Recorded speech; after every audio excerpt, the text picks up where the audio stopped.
Okay, kids, here we are, ready to start chapter 21 today. And you should have in front of you, right at the moment, your tribute death charts that we had made. If you don't have this made, it should be in your notebooks. You knew there were 12 tributes. There were 12 districts with 2 tributes each. So all I did was I made my chart early on. We had done this in class. Again, you should already have it in your notebook. But I numbered it to 12, representing the districts. Then I split it in half. I've got my girls on this side, my boys on this side, because I knew each district gave a boy and a girl to the Hunger Games. So up to this point, I have marked off my tributes, and let me explain really quickly what I have going on here. The green represents who is left. We have District 2, who has Cato and the girl. We've not really been told her name, but today you learn her name.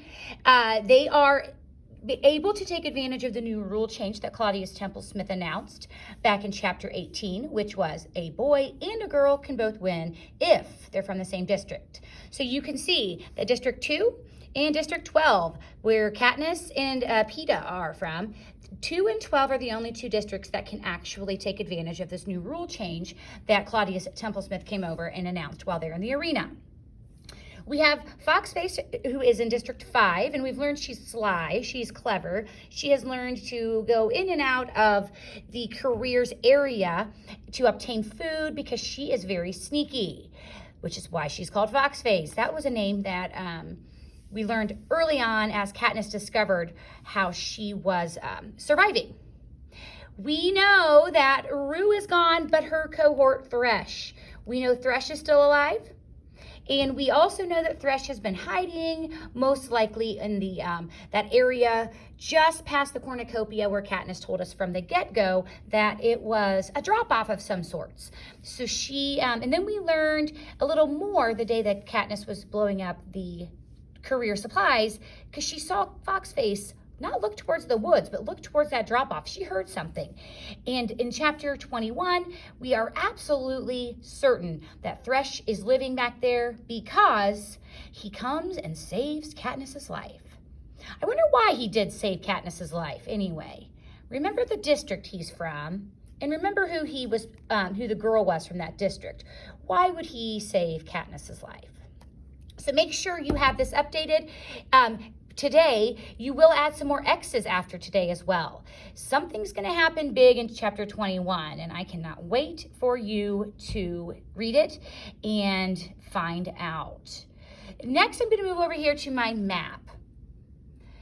Kiddos, if your map is not updated, this is a great time to pause the video and check out what I have got going on. Because your maps at the end, this is going to be a gigantic grade, so you surely do not want to fall behind. You'll notice that up to date, I have labeled chapter 18. I need you to make sure that you have your 2 winners from Claudius' announcement.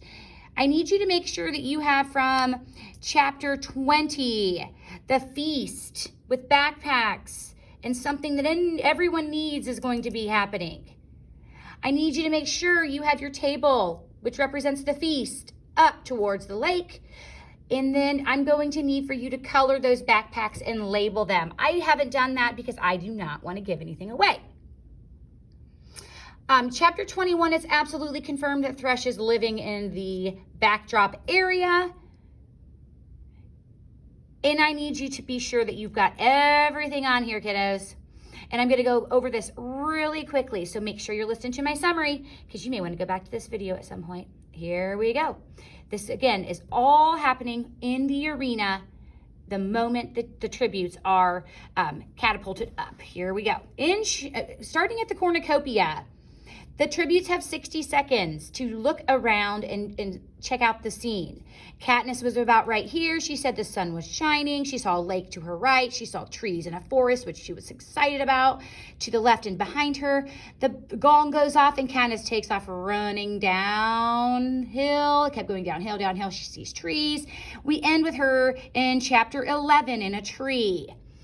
There was a tribute that started a fire underneath her, which was significant because as that chapter ended, she's in the tree. The career tributes are killing the tribute from chapter 11, and she discovers that Peeta is working with them.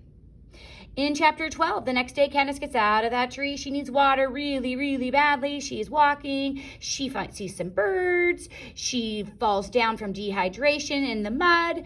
Well, when there's mud, there's water. And she discovers a small pond with fish and with lily pads. Well, she decides to drink some water, climb back up a tree, get some rest, and the next day she knows she's going to be able to have a feast on some fish and camouflage that backpack and really just try to find some relaxation until the game makers build a wall of fire and they cause all the tributes to come together. So Katniss is forced out of the tree in chapter 13, and she's running. She gets hit by fireballs. She's running. She climbs up a tree, and she's burned. She's hurt. She's exhausted. And lo and behold, this is the chapter that she sees little Miss Rue is next to her. And in chapter 13, Rue is pointing to a Tracker Jacker nest. And Katniss saws it down because the careers are below her, and that's when she is able to knock that Tracker Jacker nest onto Glimmer, who's below the tree, and a few of the other career tributes. And I have chapter 14 is labeled right here. That is when Katniss, after being stung by the Tracker Jacker, 3 Tracker Jackers, she is asleep. She passes out from the stings themselves, but she obtained the bow and arrow from Glimmer herself when Glimmer died in chapter 13. Chapter 15, I have labeled right here. This is, remember, Rue and Katniss are allies at this point, and they are developing a plan in chapter 15. Rue is my red flower.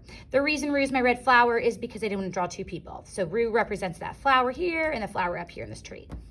Chapter 16 is up here where the supplies have an X over them, and right here, because that's when Katniss goes ahead and she blows up the career supplies. She's hiding behind the bushes. She shoots an arrow at a sack of apples. It blows up everything, but she's stuck here for just a bit after that happens because she has injured her ear. She has been knocked to the ground. She has done it. Yay, Katniss. But she had some consequences for that action too. She did not walk away without an injury. Chapter 17, I have labeled right here. And the reason I have chapter 17 there is because that is where she walked back down, and her and Rue slept in the tree. And this is where the next day, at the end of this chapter, this is where Rue had the spear inside of her stomach. In chapter 18, Katniss covers her in flowers and really makes a big deal out of her death because she is so upset with the Capitol. She wants to make sure that they understand that they don't own any of these tributes and that Rue was a real person. Well, that was an act of defiance to decorate her body. And then in chapter 19, we go, in chapter 18, it was she is on the lookout for Peeta. She finds Peeta. She drags Peeta over here to the cave-like structures I have drawn on the other side of the lake. Peeta is injured. Peeta is not good. She has her hands full. And they don't go anywhere. In chapter 20, they're still here because they've made like a makeshift shelter. Chapter 20, they're still here. And that's when they learn there will be a feast and you need to come. And again, that's a way for the game makers to manipulate all the tributes and bring them towards the lake for a fight. Chapter 21, I have labeled here as the feast. A lot happens in chapter 21. A lot. There is some deaths. Well, there's just a death. And I'm going to need for you to mark that off on your chart once you are finished. Again, update your map. Those are important.